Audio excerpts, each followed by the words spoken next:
This is December 19th, 1976. Was the Word, and the Word was a voice so noble and grand, beckoning to me from the garden of love. It called to me and anointed unto my thought and force the redeeming grace of my illumination, so that I may give succor to a race of humanity blinded by the Pharisees and the ignorance of all religions, to seek and to obey the equality of all life, from the oppressed to the oppressor. It spoke in grand terms of love and devotion, and anointed me with the sound of the purple shadows of all light, the light of illumination of the Spirit, not the light of the world or of the heart, but in the sound of expression. It so united me, and in the remembrance of that noble expression, the voice proclaimed in the hush of that twilight that J was the joy of expression of spirit. E was the energy encompassed in all universal life. S was the sincerity of birth and rebirth. And U was the unity in all of the endeavors of true life. S was the salvation that speaks in the words of love to those that seek the fullness of their God expression. C was the Christianity of anointed force, and H was the happiness born of the seed and the egg.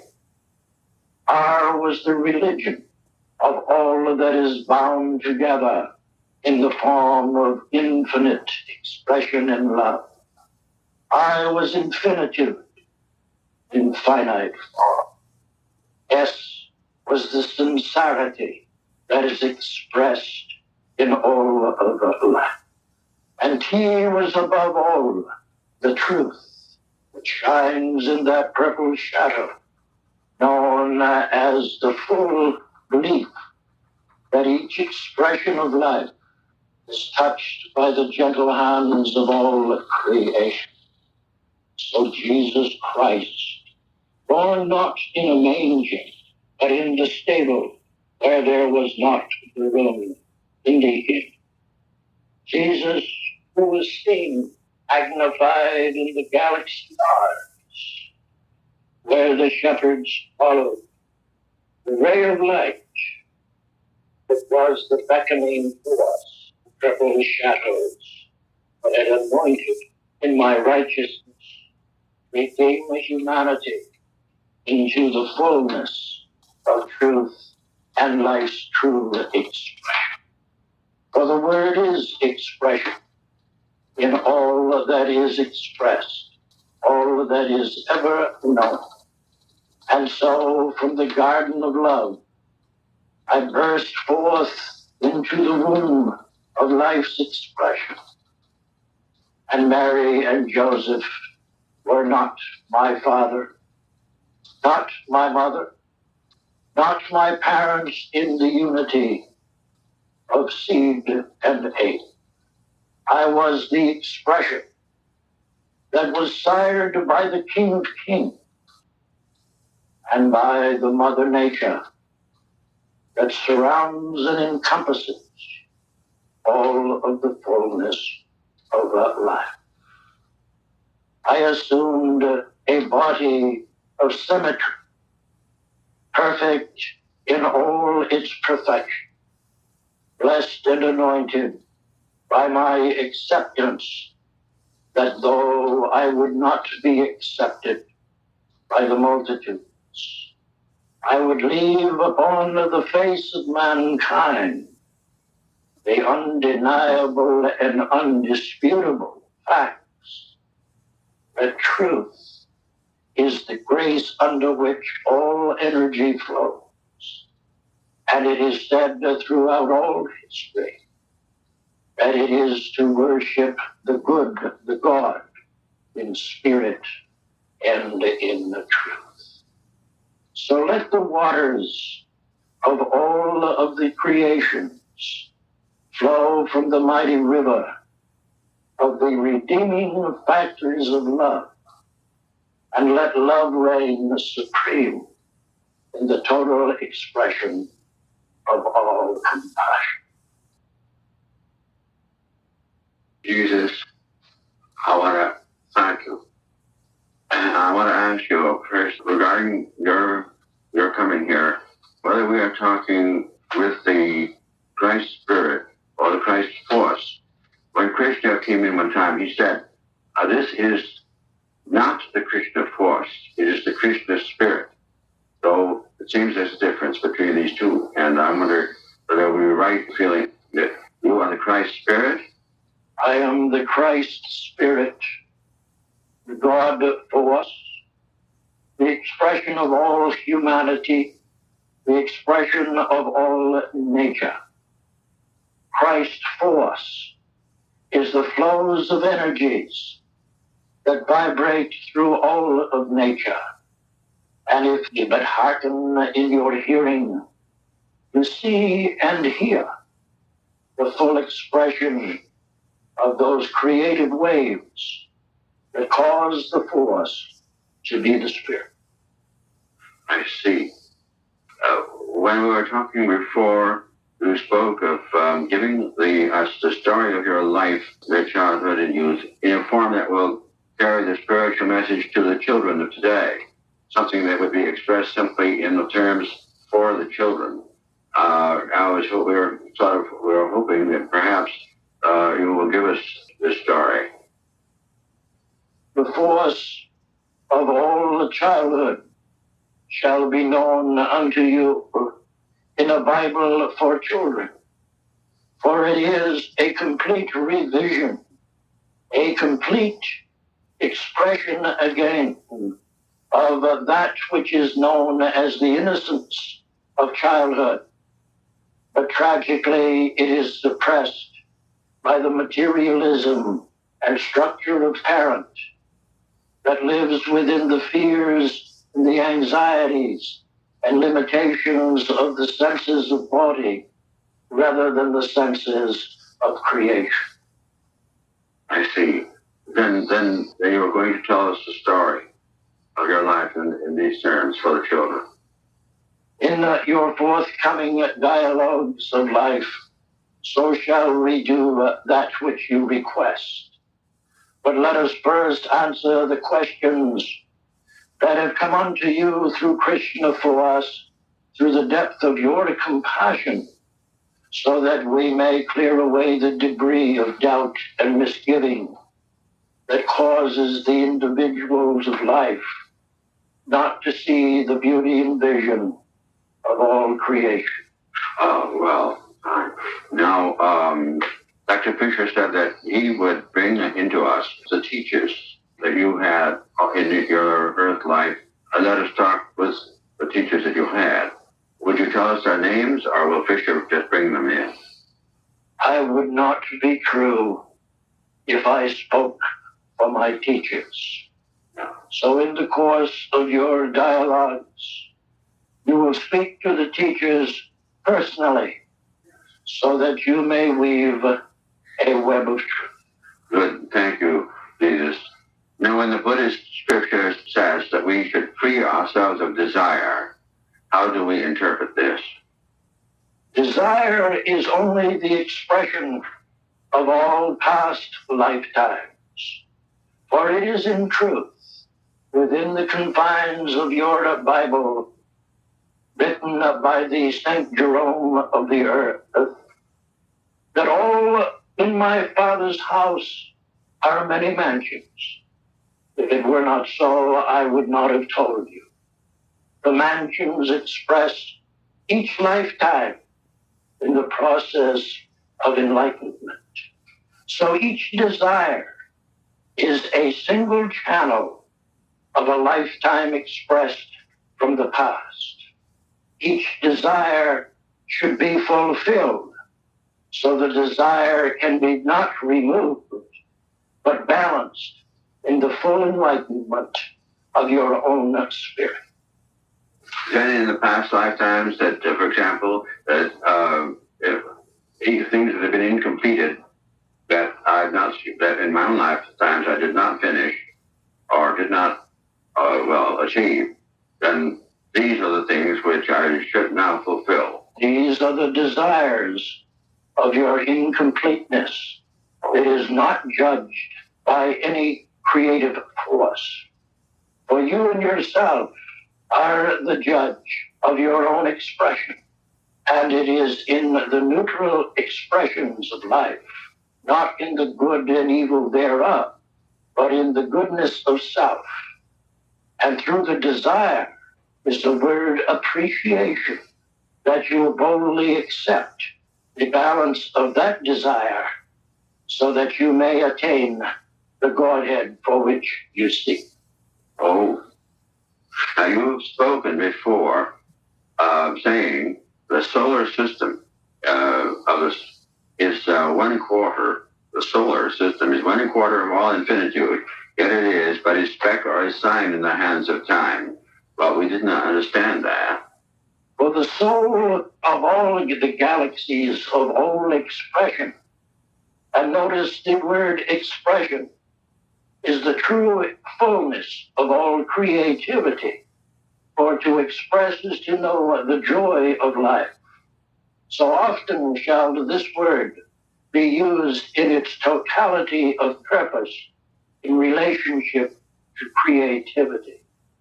In the soul expression or solar conditions of life, we speak of that sheath of the spirit, the energy source, which allows your world to understand the force of electricity, to understand and utilize that which is not understood but used in its fullness. It is only the generator that is in compatibility with all of the galaxies. For I must remind you that in your limitations, you see not the vision of suns beyond suns, nor moons beyond moons.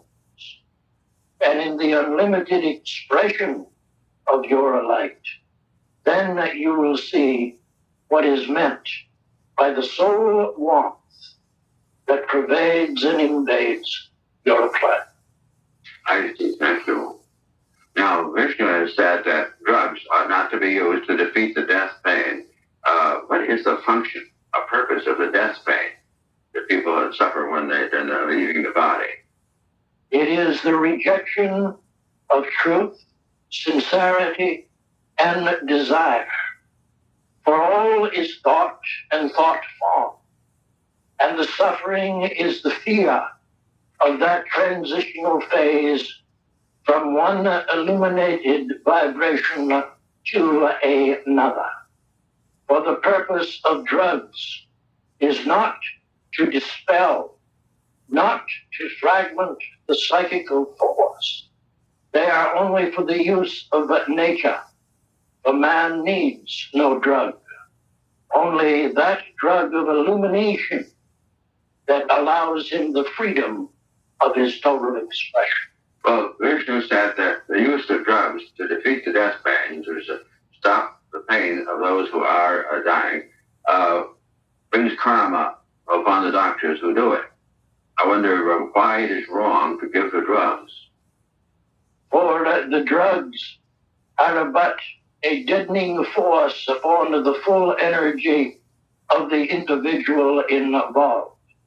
Where there is pure thought, where there is true illumination, there is the fulfillment of desire. Then and only then, there is no pain. For pain is the incompleteness of the truth. Oh, I see. You have said in the past, you have said that the word progression is not good. You said it's weak and it's not and intimidating. When we speak of the progression expressions of the electrical vibrations extending from the earth level through to the outermost ring. And I wonder how we should look at this matter of this division into bands of the electrical energies from the finite to infinitude. We speak of them as being divided into bands, 7 bands with vacuums between them. And I don't... They are not divided, but united. And you must see your planet as a school. And each creative endeavor is but one grade toward the laws of the Vishnu. But the vacuum between the energies is the school, the grade, the expression of that individual. So it is wise to see the expressions of life in the grades of life and not structure them to a progression of being. Each person moves from one level of understanding to another level. This is his progress, rather than that it's each individual that goes. According to the word of understanding, yet it suffers the judgments and the dual expression of life that hinders the idea that all the laws are combined, and it is not functioning in one but all, yet limited to one, where there is not the full truths represented in the illumination of all created. Speak of the 7th progression. What is the meaning of that?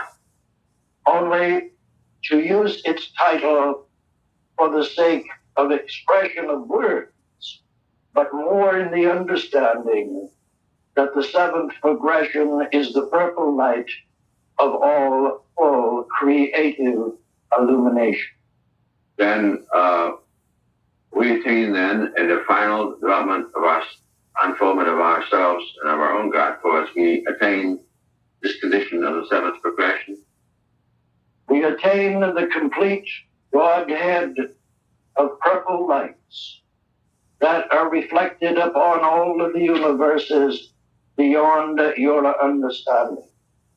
It is an acceptance thereof in the heart and the mind of the individual to flow with the fullness of life and not restrict it by misunderstanding and judgment. Now, when I felt the entrance of God force, was this a gift of grace to me from you that I was allowed to feel the fullness of that, which I have not attained in a permanent way? It was your own gift of full acceptance that you as an individual with a name had passed from the limitations of criticism and judgment into the full acceptance of the creative force that surrounds. Oh, I see.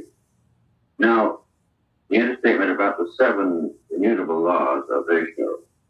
That originally there were 12.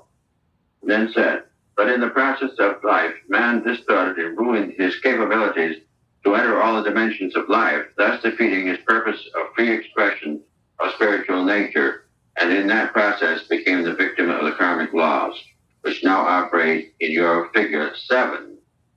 And I wonder if you could expand a little on that nature of the original 12. The original 12 is what you understand is the horoscope of your astrological galaxies and how they affect the life and lives of all individuals. Beyond compassion, the full 7th law, there was and is the fullness and humility and humbleness of life, which has been displayed and shown throughout the traditions of all of those that seek the truth and the certitude of life. Thus we find beyond compassion the full 5 celestial expressions that have been in recession because of the limitation of man. We found that truth, that justice, that mercy, salvation, and illumination were no more in the fullness of creation. Thus man, in his acceptance of free will, recedes into the limitation of his seventh. For in the seventh expression of life, there is the total acceptance that all the thoughts of mankind are what control the destiny of your planet. You project to us, of course, in your personality as Jesus of Nazareth, as a man, as a male. Could you equally project as a female? All creation is not separate unto itself, for it could not exist in separation. For I was male and female. I was effeminate and feminine. I was the expression of totality of all creation. When you accept that separateness of purpose, it is to deny your heritage of the oneness of all life, which has been expressed so many times in all of the words that are not understood by the force of mankind. Thus, it is to say from comic expressions that all can accept their roles as male, all can accept their role as a female. But it is not to look at it in the separation of force, but rather combining it into that oneness of purpose and giving acceptance to the energy form of self. Then the Christ spirit then is neither male nor female. No, it is not, for it is neutral in the force of all creation. Yet there is male and female that must obey the laws of procreation to enhance the multitudinous flow of life and to prophesy and to forecast the full meaning of nature and its grandeur. Now, speaking of prophecy, Jesus, in the Vishnu dialogues and in others that talk about seeing wonders in the sky, I noticed that the book of the Acts, St. Peter quotes the prophet Joel as saying, I will also show wonders on the heavens above and signs in the earth beneath, blood and fire and a vapor of smoke. I wonder why it happens that the Vishnu force, Vishnu coming in dialogues with us, has made a prophecy that repeats the prophecy of Joel. For until mankind sees the wonders of the earth around him, until he sees beyond the material shadows of his illusion into the creative energy that broadcasts all images and likeness thereof of goodness, then he will not see the illumination and wonders of the sky. But first he must respect the holocaust of nature, which can dampen the enthusiasm of mankind. For in herself, it is the mighty force of the Mother God giving expression to live quietly upon the earth and to understand the full reasoning of knowing oneself in its fullest form. Thus, there is the wonders of the universe that must be seen, and has been quoted that unless you cannot believe the earthly things, you cannot believe the heavenly things. I understand that. In talking with Krishna at different times, I wondered, because of the similarity of spirit, I wondered whether the Krishna of that incarnate in India and the Jesus of Nazareth were actually both creations of your spirit. Are these two really incarnations of your spirit, or are they separate entirely? They are diversified spirit, but from the same oneness. And each diversification speaks to the understanding of all individuals where they only give acceptance to their limitation. So it requires all schools of thought and of soul expression before the illumination of Godhead is understood. I see. In a book by Marcello Craveri, it is said that Herod the king slaughtered his 2 sons who had plotted against him and 300 of their friends, and that this was the origin of the story of the slaughter of the babies, which never took place. Is this scholar correct in saying that? He is erroneous, for he is not the illumination of spiritual purpose. It is but a myth and should be disregarded from the way of truth. You mean his story, that it was, his story is a myth? That is a myth. I see. I see. Then there was the slaughter of the little babies. That did take place, that Herod did order the killing of all the babies. But only for the enlightenment that he needed. And many the lives suffer for the sake of illuminating one in the multitudes of all life. Well, I don't quite understand then why Herod ordered the killing of the babies. For he was fearful of the change, of the spiritual renaissance of that century or time, and thus in his fear wanted to hold his power of greed over the multitudes. I see.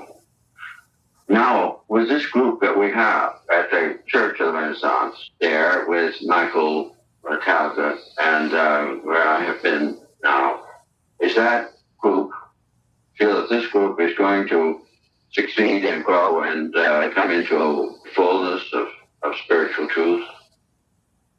It is blessed by my hand and the God force.